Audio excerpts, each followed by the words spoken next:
How old were you when you started running? I was 9 years old when I joined my first track team. What got you into running? Well, my aunt really didn't want my cousin and I in the house, but my cousin and I really like to play video games. She would set a timer, like we could have 2 hours of like screen time a day, and then once that 2 hours up, we had to get outside. So I guess then I was like kind of trying to follow in her footsteps because she was a triathlete and a big runner too. I had tried a bunch of different sports when I was young, and I wasn't the most coordinated child, and nothing against that version of myself, but 9-year-old Mel just had like a lot of limbs and not a lot of control. So it wasn't great to have two things to focus on, like chasing a ball and kicking it, or like catching a ball and throwing it into a hoop, and it was way better to have one thing to focus on. Another thing that kind of inspired my running was my dad was a runner. My dad passed when I was 2. I have like pictures of him running. So I guess in my 9-year-old brain, I always just kind of envisioned us running together. And I think that kind of carries me through a lot of races now too. What would you tell 9-year-old you if you could go back and talk to her? Man, I'd say, I don't know. I think 9-year-old me had a good outlet. I think that, it wasn't like I took it too seriously while I was 9. I would go back and tell like 15-year-old Mel that I would just give her a hug. She just needed a hug back then. 9-year-old Mel, when you're 9, you don't need to you're not listening to anything, but like 15-year-old Mel, I would tell her to slow down. It's not that serious. It seemed really serious then. Like running seems so serious, but like your sophomore year of high school, like it's not so serious. Every plan I had, for my post-high school career in running and my collegiate career was definitely changed as soon as I graduated. So, just take things a little easier. Don't be so hard on yourself. You don't have to solve all of the world's problems. And, maybe ask for help every now and then. What helps you lace up your shoes and maintains your love for the sport? I need more outlets in my life. I think running is an excellent outlet. I'm at a tough spot in my career right now where I really enjoy my career.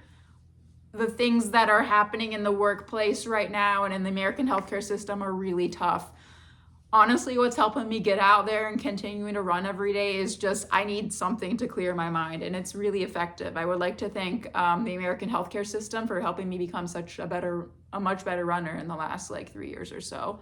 I also got friends in the sport, the people that I do group runs with, the people on my team, and for myself, cardiovascular health is important. I think running is a great way to exercise that system. Do you have a favorite workout? I hate all workouts. I don't want to run fast. So I guess my favorite workout would be a long, slow run. But if I must answer the question of a true workout, my favorite, most beneficial workout for the marathon was 8 by 1 mile, kind of 8 by 1 mile. I guess I did it would depend. I would do 8 miles total of speed work, but at least 3 miles, then 5 by 1 mile. I don't know, just something long and consistent and not very fast. I can tell you my least favorite workout would be 400 meter repeats. What is your favorite distance to race and why? I can tell you it's not the 5K. I don't like racing 5Ks because every time I finish a 5K, I end up I'm bracing myself and trying not to vomit, and people are like, hey, good job, and I'm like, bleh! And it's just really embarrassing, and I'm just sitting there apologizing profusely. But that didn't answer the question. But my favorite race would be at this point the marathon, because you just lock in. You just go to you get in the wheelhouse. You just start acting like a metronome, just slowly getting into the the pacing, and you don't have to surge, and you don't have to sprint at the end. And you can have snacks on the way. So I think the marathon's my favorite. What running related goals do you have for this upcoming year? Um,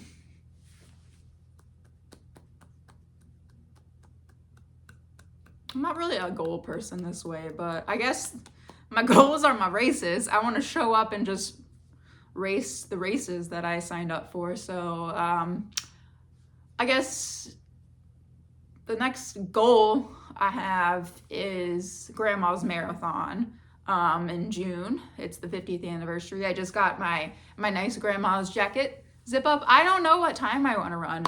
If I guess a PR would be cool. My PR is 2:49 for the marathon. If I could go under that, that'd be great. My PR for Grandma's course is a 2:54. So I don't know. I want to finish and not people it afterward. What do you want to tell young ladies who are hoping to run and race? You got to eat more than you think you're eating. And you also, I don't know, this is just a pattern I've seen, like most runners, and at one point in my life, I would have said female runners or lady runners. But most runners don't eat enough. And I think it's hard. I think that this sport attracts a certain type of personality, somebody with like a type A perfectionist type of personality that needs to control a lot. And I'm not saying I'm any different. I am saying though that it is almost impossible to race at a certain level or to run and train at a certain level if you aren't fueling yourself properly. Back in my day, we called this the female athlete triad. Now they call it REDS, like relative energy deficiency in sports. So that makes me happy because we're opening it to the door beyond just female athletes. If you are training really hard and you have a coach looking over your workouts and somehow you're not getting better, it's a hard pill to swallow, but it might be related to food. And I don't want to sit here and give anybody food advice, but y'all just know that I am no stranger to that. And it is hard to eat what you think your body needs and then some. What pre-race superstitions do you have? Yes, okay. I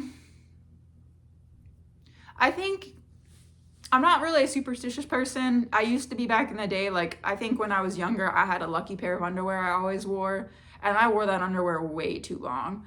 But now I think my superstition is I really don't like I don't like taking pictures before the race. They're like, oh, let's get a picture. And I'm like, oh my God, I got to do the race before we do all this.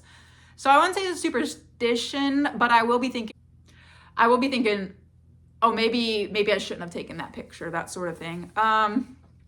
Otherwise, it's not superstition, but I think it helps. Beets, I always drink my beetroot powder before the race. I think that's very helpful. Helps blunts the sympathetic response to activity, and helps with recovery. There's more to that. I'll link an article. What is your favorite running shoe and favorite racing shoe? At the moment, my favorite running shoe is the Asics Nova Blast.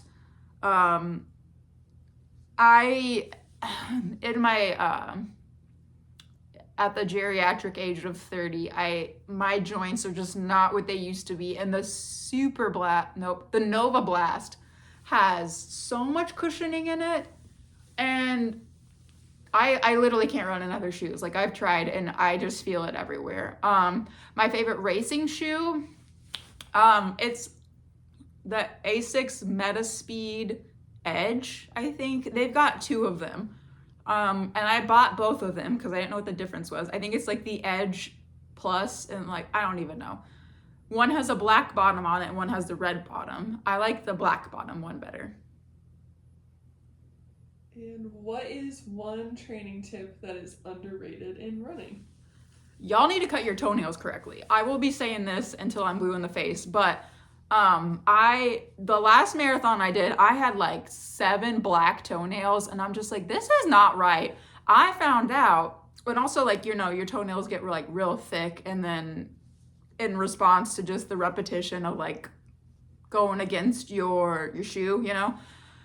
But when you guys cut your toenails, you need to like file the sides down. And maybe other people do this. Maybe I'm late to the game, but like filing the edges down to make that nice and smooth toenail shape, that's essential. And those toenails got to be real cut, and make sure you're doing Epsom salt baths, because that helps just with everything. My feet are so much better after now that I pay attention to softening the edges down. I would say that's my most underrated tip.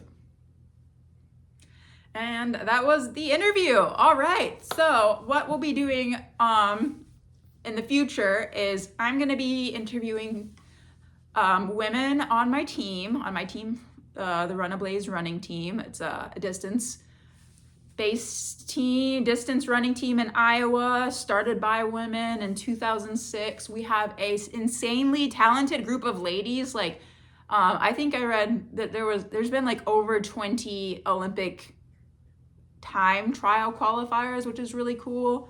And also 63% of the women on my team are mothers.